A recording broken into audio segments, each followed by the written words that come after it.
आप सभी को नमस्कार। मैं गौतम कुमार बहुत लंबे दिनों के बाद आप सभी के बीच उपस्थित हूँ और इस बार मैं TRE 3 में सिलेक्शन लेकर आया हूँ।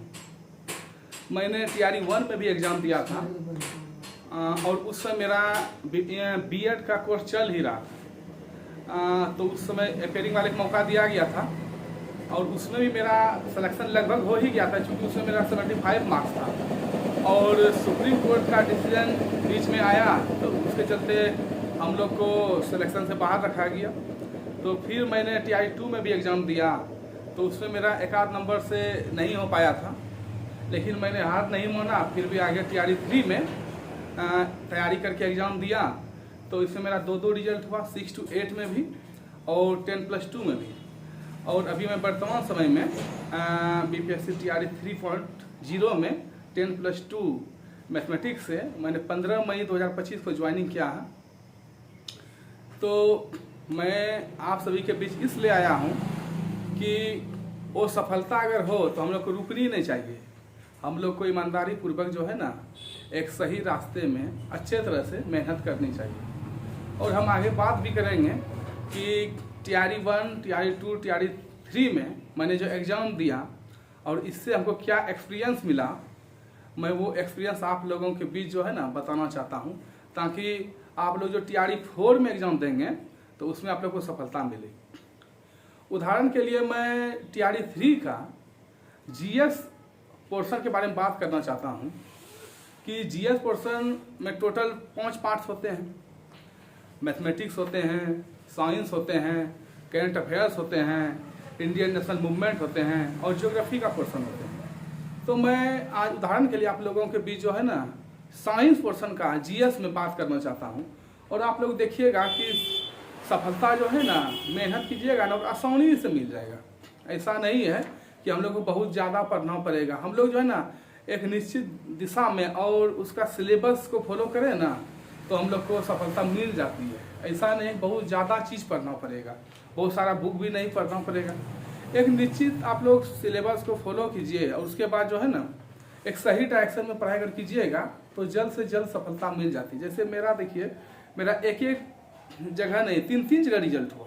कारण क्या था, मैंने अपना खुद का सिलेबस बनाया। मतलब सिलेबस तो BPSC जारी करती है, लेकिन उसका क्या सिलेबस है और वो सिलेबस किस किस चैप्टर से फॉलो हो जाता है, उसी चैप्टर को मैंने पढ़ा। ज़्यादा पढ़ना है अच्छा है, लेकिन हम लोग को कम समय में हम लोग वो चीज़ ही पढ़ें जो कि हम लोग डायरेक्ट एग्जाम में हमको मदद मिले। इसीलिए हम जैसे उदाहरण के तौर पर TRE 3 का पेपर उठाते हैं, उसमें GS का बात करते हैं। जैसे मेरा GS था और GS का क्वेश्चन भी मेरे पास है। मेरा सेट था G, क्वेश्चन सेट मेरा G था 10+2 का। उसमें GS को अगर आप देखिएगा ना, तो GS का साइंस का हमसे बात करें ना, देखिए एकदम लिमिटेड सिलेबस है कि 2-4-5 चैप्टर में सब पूछा गया, 8 क्वेश्चन आप लोग को हम बताते हैं।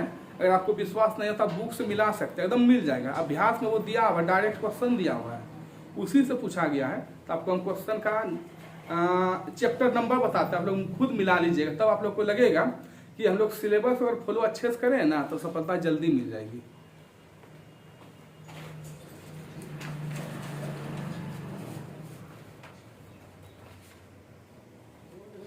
जैसे 10+2 का बुकलेट सीरीज G है और उसमें GS का हम सिर्फ साइंस का बात करें और उसमें जैसे क्वेश्चन नंबर आपका 55 है, तो क्वेश्चन नंबर 55 का आप देखिएगा मिलाइएगा ना, तो ये क्लास 10 का, सिर्फ क्लास 10 का साइंस बुक आप लीजिएगा NCERT का। और आप चैप्टर नंबर 12 देखिएगा, उसमें अभ्यास में क्वेश्चन दिया हुआ डायरेक्ट, वही क्वेश्चन उठा के इसमें डाला गया है। और आप क्वेश्चन नंबर 56 को मिलाइए, वो आपका चैप्टर 12 से मिल जाएगा साइंस का, क्लास 10 का साइंस से।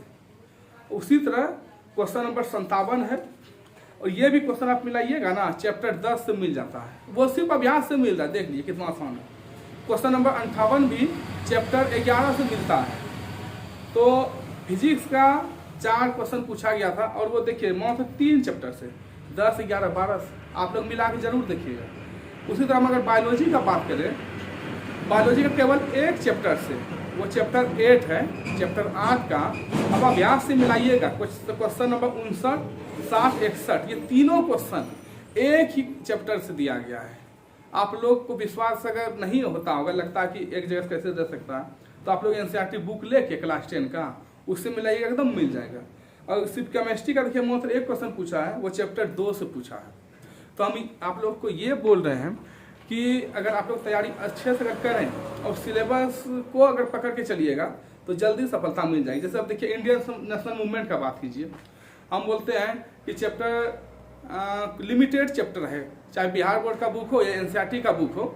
हिस्ट्री का देखिएगा तो 2, 4, 5 चैप्टर उसी से पूछता है। 1857 से लेके 1947 तक के बीच में जो भी घटनाएं घटित हुई है उसी से पूछता है। मैथ का अगर आप बात कीजिए तो मैथ में भी देखिएगा काफ़ी आसान सवाल से पूछता है। जीएस में हम जीएस का सिर्फ इसलिए बात कर रहे हैं, और हम देखिए 80 नंबर वाला जो पोर्शन है उसका हम देखिए बात इसलिए नहीं ज़्यादा कर रहे हैं कि उसमें होता है आदमी जो विद्यार्थी जो सब्जेक्ट से ऑनर्स किया उस सब्जेक्ट में क्वेश्चन रहेगा उसमें। तो कोई भी विद्यार्थी है जो अपना अध्ययन किया उसमें ऑनर्स किया है उसको तो नॉलेज उस पोर्शन का होगा ही, ऐसा नहीं होगा।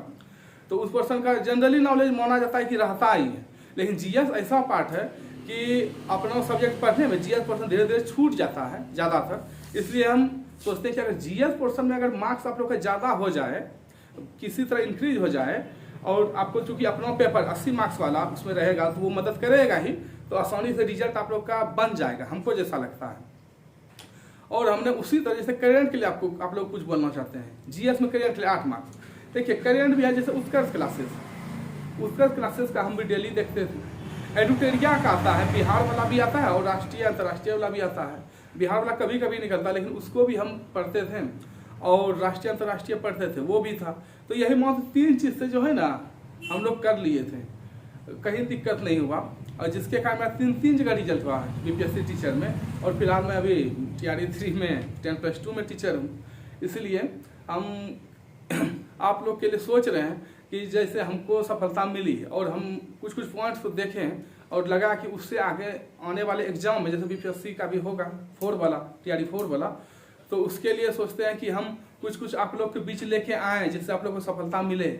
मेरा तो यही उद्देश्य है। हम सोच रहे हैं कि मैथ का कुछ पोर्शन लेके आएँ, कुछ करेंट अफेयर्स का लेकर आएँ, कुछ साइंस का लेकर आएँ। क्योंकि मेरा ऑनर्स ही मैथमेटिक्स है, तो इसलिए हम सोचते हैं मैथ का टॉपिक वाइज आएँ तो आप लोगों को ज़्यादा कॉन्सेप्ट क्लियर हो जाएगा, तो मदद मिल जाएगा। तो मेरा यही उद्देश्य है कि आप लोग को हम अपने बारे में बताएं कि हम कैसे सफलता को हासिल किए। तो अगर आगे होगा और आप लोग को अगर अच्छा लगे तो हम आगे वीडियो लेकर टीआरई 4 के लिए लेके आएंगे। इसलिए आप लोग धन्यवाद दीजिए, तो हम आगे आपके लिए 4 का जरूर लेकर आएंगे। धन्यवाद। क्या कैसा रहा?